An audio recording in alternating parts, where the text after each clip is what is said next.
Seedling. Yung seedling, ginagraph ka agad. Mm.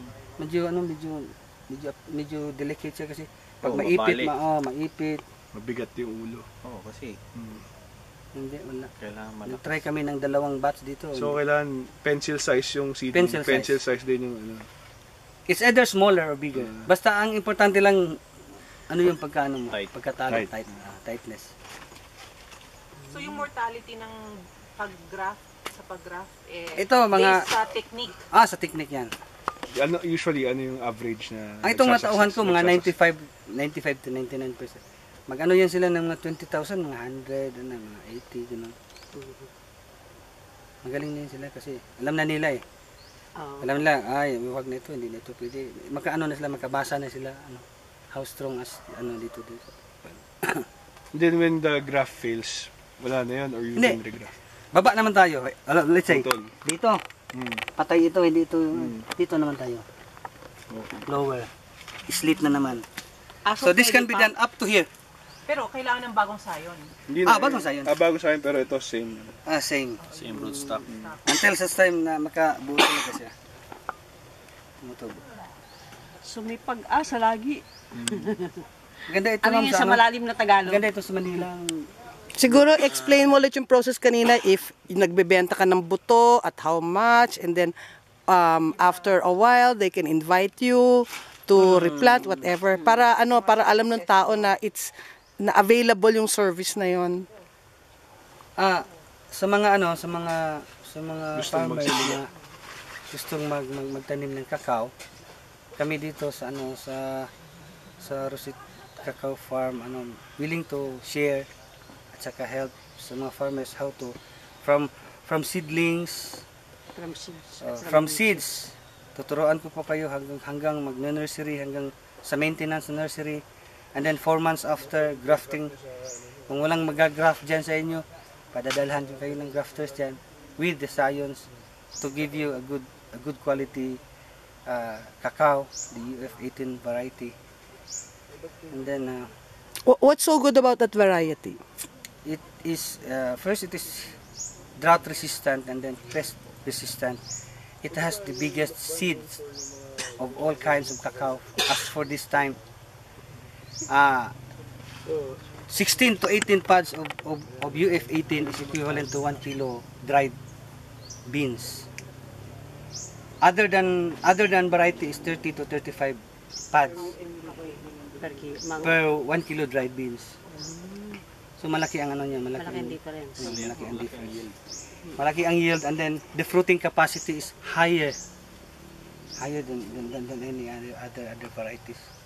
Tapos paki-discuss ulit yung kung magkano yung price ng seeds, how to send it. We are selling the seeds for nursery use at 250 pesos per kilo. 1 kilo has 300 to 350 seeds, and it is already treated against crawling insects and fungus. And then it has a germination rate of 95 to 99%. Tuturuan ko po kayo how to do it and then to make a nursery. Sent through LBC. Kung malayo po kayo, we can send it through LBC or any other courier services throughout the Philippines. At their cost na yung... Opo. At saka yung freight is additional to the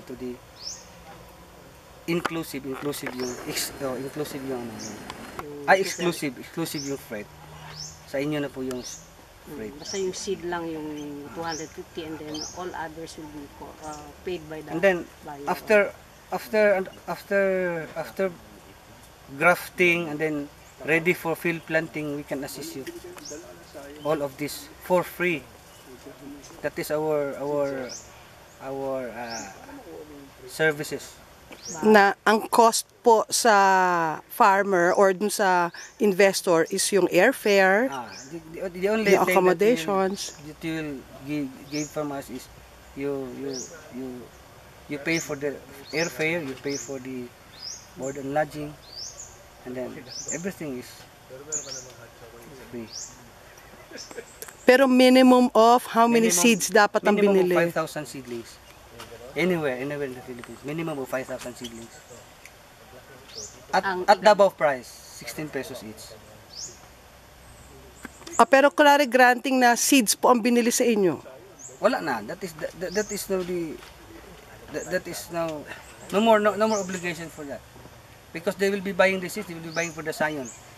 Unlike in the other scheme, we will be the one to do everything and they will pay for me the 16 pesos. It's up for them, which is kasi ang diferensya diyan is kung kayo magbayad sa amin ng 16 pesos the double price, the risk will be ours. Hindi niyo alam how seedlings will be going. Kasi pag bibili lang kayo diyan ng seed sa akin, we can teach you everything but we cannot really guarantee. Pero kapag kami ang kontratahin ninyo na 16 pesos each, pag mag-fail yung nursery na yan, risk namin yan. Wala kang obligasyon. Pero if you buy the seeds, it is your own risk. We only help. Okay, paano po kayo makukontakt?